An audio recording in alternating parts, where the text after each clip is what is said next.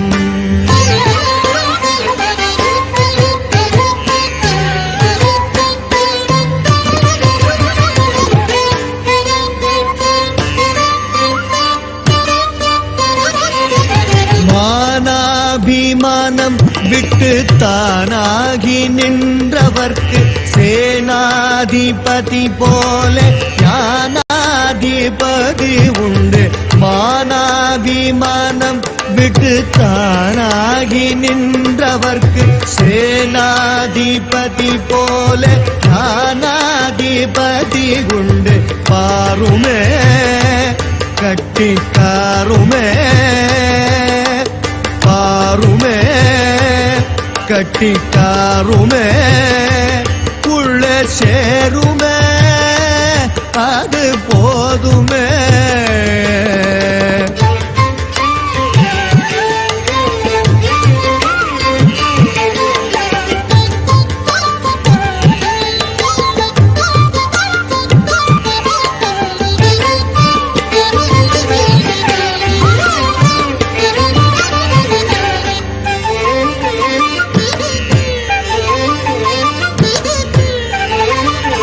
முப்பாழும் தாண்டி வந்து அப்பாலே நின்றவர்க்கு முப்பாழும் தாண்டி வந்து அப்பாலே நின்றவர்க்கு முப்பாடும் தாண்டி வந்து அப்பாலே நின்றவர்க்கு முப்பாடும் தாண்டி வந்து அப்பாலே நின்றவர்க்கு இப்பார்வை கிடையாது அப்பா திருநடனம் இப்பார்வை கிடையாது அப்பா திருநடனம் ஆடுவார்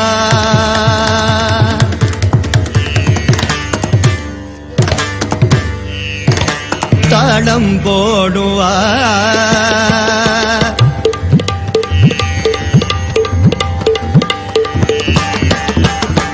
ஆடுவார் தாளம் போடுவார் அன்பர் கூடுவார் இசை பாடுவார்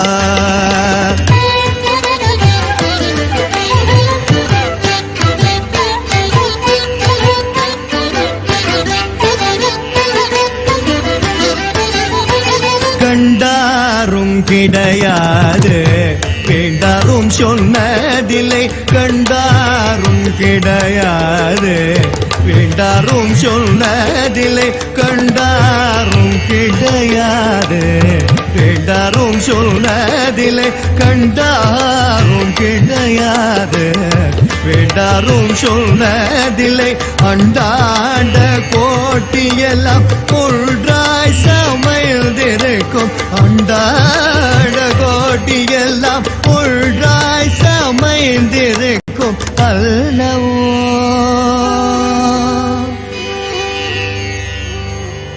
அண்டாட கோட்டியெல்லாம் ஒன்றாய் சமைந்திருக்கும் அல்லவோ ஏழை சொல்லவோ அங்கே செல்லவோ நேரமாகுதல்லவோ எதனையே மெத்த கடினம் உமதடிமை ஐயே மெத்த கடினம் ஐயே மெத்த கடினம் உமதடிமை ஐயே மெத்த கடினம் ஐயே மெத்தகடினும் ஐயே மெத்தகடினும் மருந்தொன்றிருக்கிறது பேரின்ப மந்திருள்ளே அடிமை பேத்தம் தெளிய மருந்தொன்றிருக்கிறது பேரின்ப மந்திருள்ளே மற்ற மருந்துகள் திந்தாலும்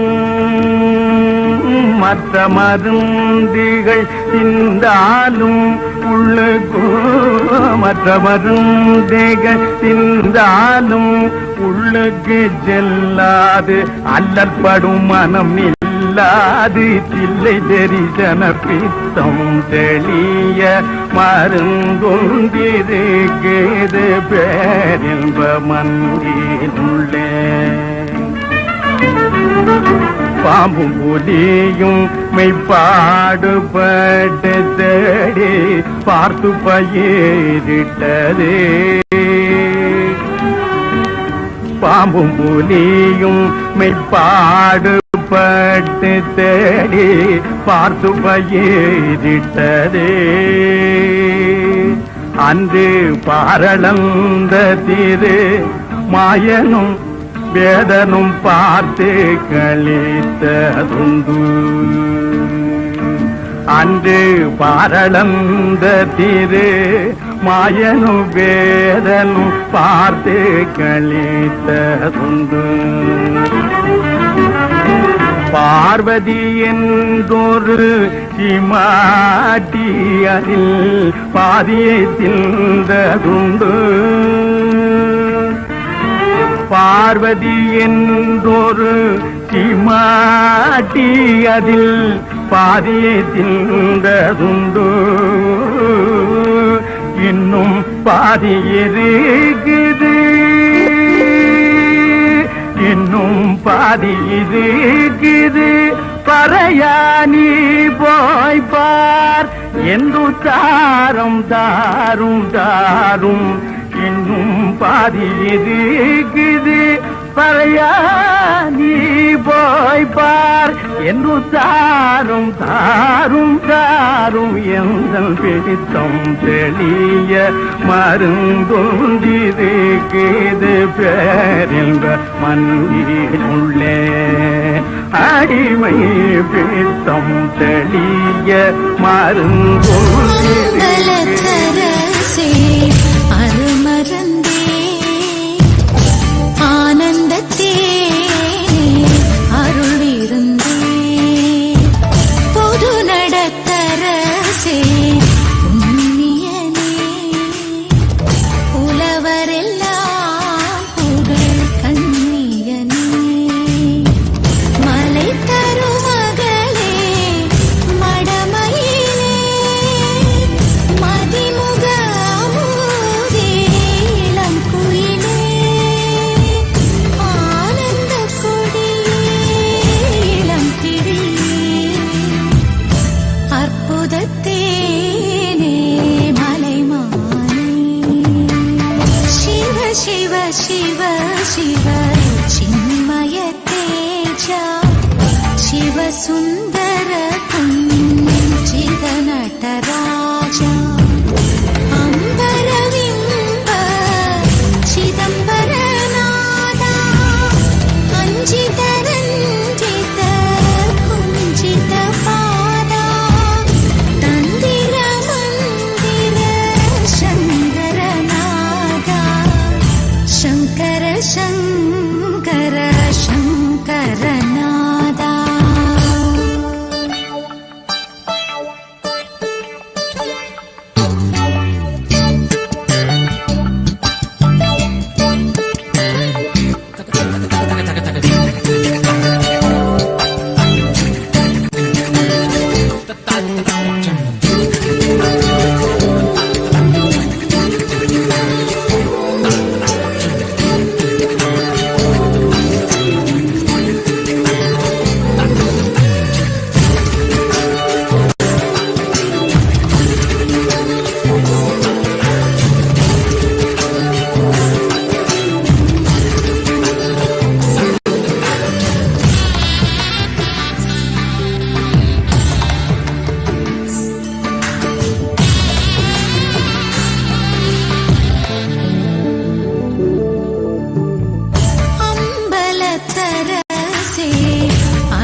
தொட்டவரெல்லாம் புகழ் கண்ணியனே மலை தரும் மகளே மடமயிலே மதிமுக அமுதே இளம் குயிலே ஆனந்த கொடியே இளம் பிடியே அற்புதத்தேனே மலைமானே சிவ சிவ சிவ சிவ சின்மய தேஜ சிவ சுந்தர சிவ நடராஜ அம்பரவி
பார்வதி நேய பக்தகாய பார்வதி நேய பக்தகாய பந்தமத பந்தருந்தாத முந்தி வினை கோர இந்த குலந்தீர முந்தி வினை கோர சிங்க குலந்தீர எந்தாயும் பாதார விந்தம் துணை சேர எந்தாயும் பாதார விந்தம் துணை சேர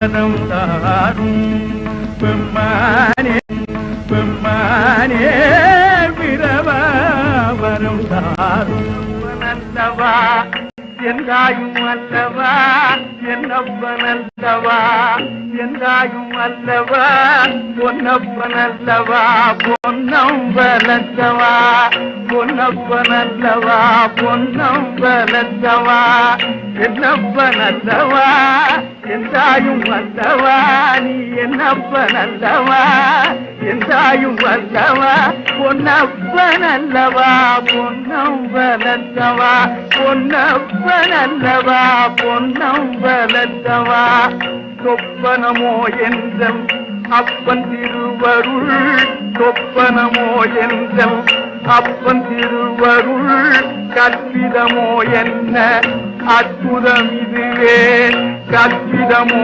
என்ன அற்புதம் இதுவே ஆடிய பாதனே அம்பலவானனே ஆடிய பாதனே அம்பலவானனே நீங்காண்ட கருணையை கேளு அறிவெனோ நீங்காண்ட கருணையை கேளு அறிவெனோ என்னப்பனல்லவா என்றாயும் அல்லவா என்னப்பனல்லவா என்றாயும் அல்லவா பொன்னப்பனல்லவா பொன்னம்பலத்தவா பொன்னப்பனல்லவா பொன்னம்பலத்தவா என்னப்பனல்லவா என்றாயும் அல்லவா என்னப்பனல்லவா என்றாயும் அல்லவா பொன்னப்பனல்லவா பொன்னம்பலத்தவா பொன்னப்பனல்லவா பொன்னம்பலத்தவா ஒன்றிருக்குதாம் தில்லையம்பல தலம் ஒன்றிருக்குதாம். ஆமா இருக்கு. அதை கண்டு என்னென்ன பண்றது தெரியுது. அதை பார்ப்பவர்க்கு உள்ள குளிர கருணை புரியுதாம். ஓஹோ உள்ளமே பாவி பரையன் நான்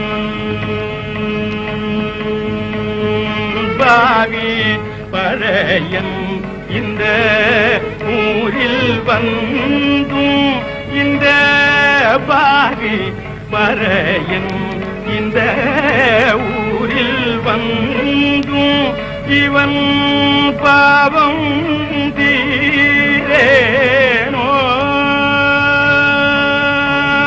உன்றம் பாதத்தில் தேரேனோ சிவலோகநாத இவன் பாவம் தீரேனோ உந்தன் பாதத்தில் தேரேனோ சிவலோகநாத மாடி வழிமறை தீர்க்கிறே மலை போலே ஒரு மாடுபடி தீர்க்கிறே சங்கரா மாடி வழிமறை தீர்க்கிறே மலை போல் தேரடியிலே நின்றி தெரிசித்தாலும் போதும் தேரடியிலே நின்றே தெரிசித்தாலும் போதும் கோவில் வரமாட்டேன் சுவாமி உன் திருக்கோவில் வரமா.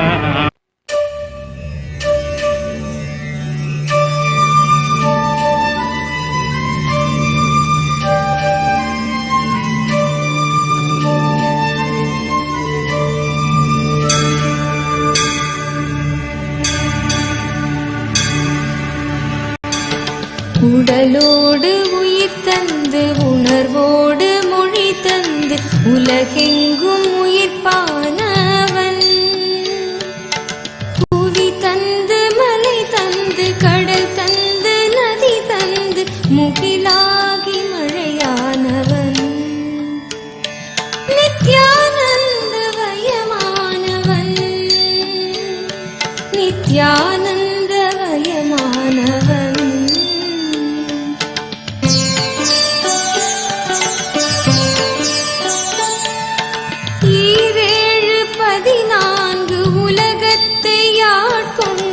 எமையாளும் நடுநாயகன் இதமான தென்றலாய் இடியோடு மின்னலாய் புவி மீது புயலானவன் நித்யானந்த வயமானவன் நித்யானந்த வயமானவன். ஓம் ஓம் ஓம் ஓம் ஓம் Paramashiva, Paramashiva, Paramashiva. My blessings, I bless you all to experience conscious sovereignty.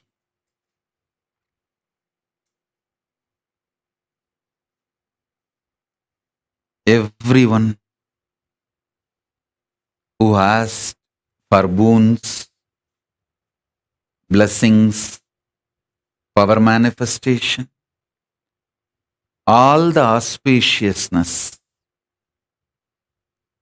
Now, through the social media, Facebook, YouTube, WhatsApp, through all social media, all the boons you asked, prayers you asked, I bless it all. Let you all experience conscious sovereignty.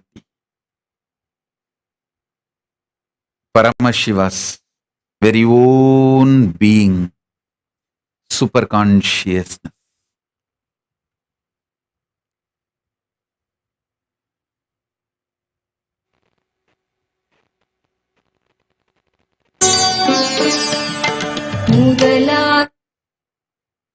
Om, Om, Om.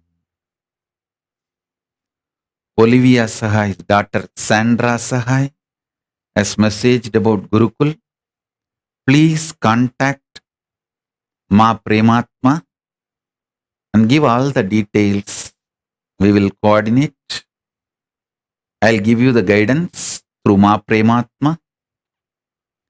Olivia Sahai's daughter Sandra Sahai, please reach out to Ma Prematma with all your questions about the Gurukul. Ma Prematma, reach out to Sandra Sahai and Olivia Sahai and support them, guide them for the Gurukul. So, my blessings to all of you. I bless you all. Let's all radiate with integrity, collective integrity, authenticity, responsibility, enriching, causing, living Shuddhatvaita Saivam. The state, space, powers, being, superconsciousness, and Kailasa of Paramashiva. Paramashiva.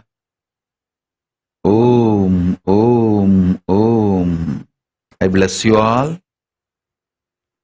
Let's all radiate with integrity, authenticity, collective integrity, responsibility, enriching, causing, living Paramadvaitam, Shuddhadvaita Saivam.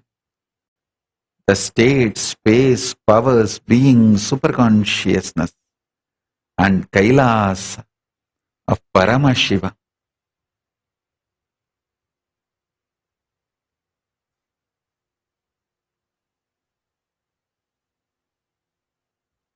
Paramashivoham. Om Nithyananda Paramashivoham. The eternal bliss, Nithyananda. Thank you. Be blissful.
श्रीकैलासोन्नतद्वादशान्तश्यामलापीठारूढ श्रीमीनाक्षिसुन्दरेश्वरा भिन्नस्वरूप परशिवपुत्ररत्न Kumar गुरुमण्यतुल्यावतार श्रीपार्वतीस्तन्यपानलब्धदिव्यज्ञान विश्रुतसकलनिगमागमसारभूत द्राविडवेद प्रवक्त्रे श्रीमत्परमशिवकरुणासमधिगत मुक्तामय चतुरश्रयान गीयमान छत्र चामर श्रीचिह्न काहलादि समस्त बिरदावल्यलङ्कृत ज्ञान विज्ञान चक्रवर्ती सर्वजन संघ सद्यो निर्वाण दीक्षा व्ययापवर्गवर्ष विश्राण जीमूत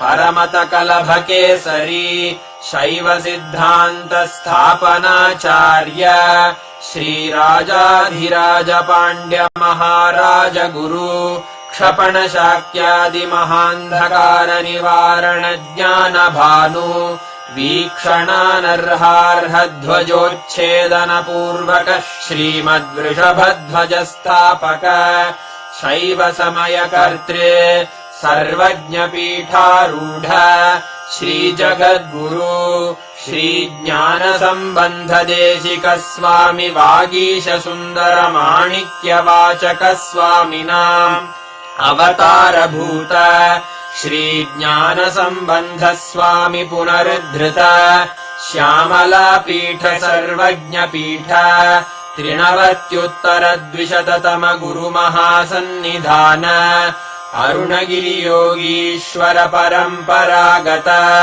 अरुणाचल सर्वज्ञ पीठ गुरु महासन्निधान कैलास परम्परागत काञ्ची कैलास सर्वज्ञ पीठ 33 गुरु महासन्निधान नित्योत्सव नित्य मंगल नित्य कल्याण नित्य रजित कैलास परम्परागत आदि कैलास नित्यानंद पीठ महासंस्थान महासिंहासन पीठ कर्तः साक्षात् श्री परमशिव समुद्भूत कैलास परम्परागत वैवस्वत मनु इक्ष्वाकु हरिश्चन्द्र भगीरथ श्रीरामचन्द्र शूरसेन इत्यादि अनवच्छिन्न सार्वभौम चक्रवर्ति परम्परागत 64 योगिनी मंडित